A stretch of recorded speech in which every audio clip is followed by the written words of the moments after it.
اعوذ باللہ من الشیطان الرجیم بسم اللہ الرحمن الرحیم۔ میرے چھٹی یعنی ششم جماعت کے بچوں، السلام علیکم ورحمۃ اللہ وبرکاتہ۔ چونکہ آپ سب بچے جانتے ہیں کہ ہم جو سبق آج پڑھ رہے ہیں اس کا عنوان ہے جگنو۔ یہ غزل ہے۔ یہ غزل سکندر علی واجد نے لکھی ہے۔ کل ہم نے اس کے 3 بندے پڑھے، اب اس سے آگے پڑھیں گے۔ بالکل آپ اپنی کتاب صفحہ نمبر 97 یعنی 97 آپ نکالی۔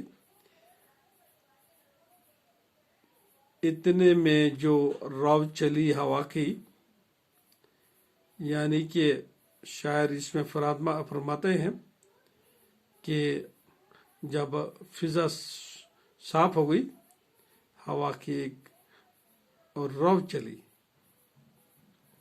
قسمت ہی چمک گئی فضا کی، یعنی جو فضا تھی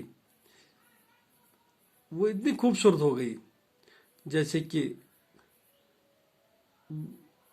ایک خوبصورت چیز لگ رہا تھا، ایک خوبصورت فضا لگ رہی تھی، ایک فضا دنیا لگ رہی تھی۔ ہونے لگی جگنو کی بارش، فطرت کے جمال کی تراوش، یعنی کہ جب جگنو جیسے آپ جانتے ہیں کہ جب برسات ہوتی تھی، جگنو تو اس میں زیادہ آتے ہیں، تو ہر ایک باغ صحن میں آپ کو جگنو نظر آتے ہیں۔ تو فطرت کا یہ خوبصورتی آپ دیکھ لیجئے کہ جب جگنو بھی اس میں شامل ہوئے تو یہ فضا بہت ہی خوبصورت لگ رہی ہے۔